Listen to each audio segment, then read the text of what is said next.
Reports have come out that Aaron Rodgers and the New York Jets have a verbal agreement on a new contract. How does this affect the plan moving forward? Inside, and a beauty! Hall running free! Brees Hall inside the 10! He's gonna score!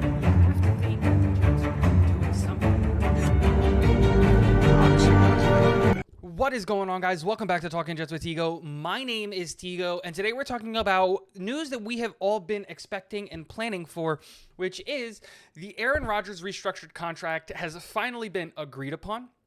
No pen has hit paper yet, but they do have a verbal agreement on, hey, this is the contract, this is the breakdown, this is what it's going to do for the New York Jets. They just have to get all of the stuff written out and ultimately just get Aaron Rodgers to sit down and sign it. And remember, when you have situations like this, there generally isn't all of that big of a rush to get a deal like that done. For example, we got the Quinnen Williams deal done and it took like a week for the contract to be signed. And the same thing was said about the rookie deals. Apparently the rookie deals had been done for weeks and they just didn't want to have the players come into the facility. They waited till day one of training camp so that the players would already be there and then they could sign their contract. So while there's no rush to ultimately get Aaron Rodgers into the front office room to sign the document, this does mean a lot of things for the New York Jets. While none of the numbers have been confirmed, the expectation is that the 2023 salary cap hit for Aaron Rodgers is going to go up quite significantly. Right now, he's a $1.165 million cap hit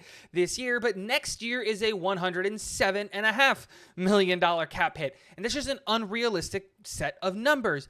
And you partner that as well with the contract conversation questions that were asked during the Aaron Rodgers press conference today, and you can see that Aaron Rodgers is committing to the New York Jets for more than 1 year. Now, in an ideal situation, you would love to see Aaron Rodgers come and commit to the New York Jets for the next 3 years and really give us the ability to spread out that money, because we can do 3 years and then a bunch of void years and a bunch of different things when it comes to the Aaron Rodgers contract, which would really help the New York Jets in the long term and in the short term.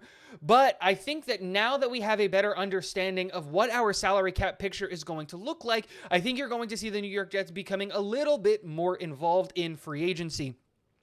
Now that we have had 1 full week of practice without pads, and by the time this Aaron Rodgers contract goes through, which my guess is by the end of this week, we'll have an understanding of what the rest of the team kind of looks like in terms of performance. The expectation is that the New York Jets are probably going to know better where to target free agency and where to go after players. What does this mean for the New York Jets specifically in players that they're going to be targeting? I think that the last couple of weeks or the last 2 weeks of practice have shown that the New York Jets are in dire strait when it comes to the running back position. You can't fully trust the guys that we have in the room, and with the offensive line not being all that great, I think they're going to want to bring in more competition for that running back room. I think Dalvin Cook to the New York Jets is going to happen. Now, what those numbers are going to be and all of that, I have no idea, but I think that a running back addition is in the works, whether that's Dalvin Cook, whether that's Kareem Hunt, whoever it is. Expect the New York Jets to add a running back. While other players that the New York Jets have been really big fans of, or that Jets fans have wanted players to target, like linebacker or safety, I think those are out of the question with the performance that we're seeing from the players in the linebacker room and in the safety room. I brought up in a previous video that maybe the New York Jets should look at bringing in a defensive lineman, and with the performance that we're seeing from all of the guys on the defensive line, boy, was I wrong about Al Woods and what he would provide to this team.